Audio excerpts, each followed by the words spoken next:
Hi, I'm gonna tell you about my car and then I'm gonna read this thing on the computer at work. So my car only cost $220. They gave me a new tire for free. Not a new tire, a used tire for free. And they changed my transmission fluid lines. They gave me 2 of those, 4 clamps, changed the oil. That was a regular $40. And is that it? Oh yeah, they fixed my rim because I had a dent in it. Wasn't a complete circle, so they fixed that. So that was really good. And then I have my car. And now I'm going to read to you this thing. It's called Stress Management, Reducing Stress by Being Assertive. Introduction. Poor communication. It's not going to take that long. Poor communication is one of the biggest causes of stress at work, school, and home. Being unable to talk about your needs, concerns, and frustrations can create stress. Being assertive helps you communicate without causing stress to yourself and others. Assertiveness is a skill that you can learn and put into practice. In most cases, being assertive works better than being passive or aggressive. With passive communication, you may not express your opinions, feelings, and needs. With aggressive communication, you can honestly state your opinions, feelings, and needs, but you do it at the expense of others. That actually reminds me of someone who I know. Assertive communication means speaking up for yourself in a thoughtful, tactful way.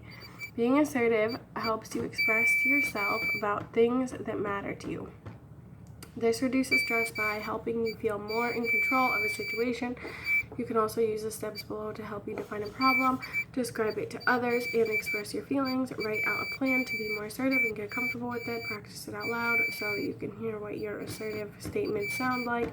Be more assertive. You focus on what you say and how you say it. Use the right body language helps you communicate more assertively.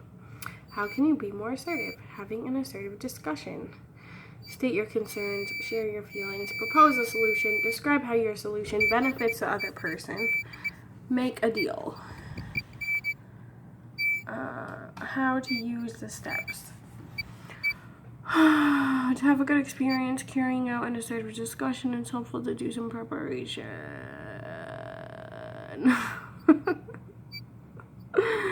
Take inventory of what exactly is bothering you about the person or situation. Try writing out your concerns and make a plan by writing 1 or 2 sentences for each step above. Stay focused. Plan to talk about one issue at a time during your discussion. Don't bring up past disagreements or past behavior. They just make it likely that conversation will lose focus and nothing will be solved. Be confident. Many people are nervous when they have to talk about conflict, their needs, or requests. It's hard to do, but if you sound confident, you are showing the other person that you mean it. Remember, no one will take you seriously unless you take yourself seriously.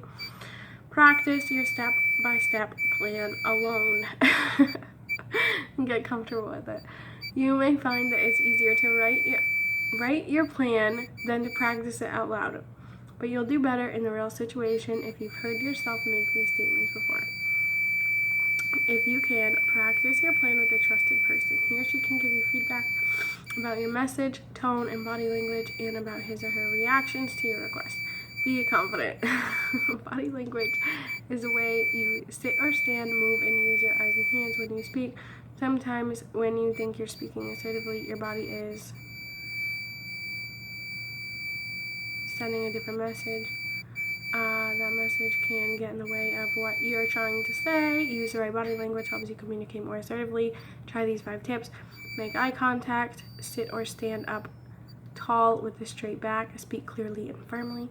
Use your hands and facial expressions to highlight your most important points. I'll be sitting there laughing. Try not to sound as if you're asking a question when you're not. Don't use an apologetic tone of voice. You'll be more comfortable if you practice these rules in front of a mirror or with a trusted person. When you practice, you can also hear your tone of voice. Current as of October 10th, 2017. It's Healthwise staff. This information does not replace the advice of a doctor. Okay, so I read that, and now I can do my like post-class survey thing. Okay, so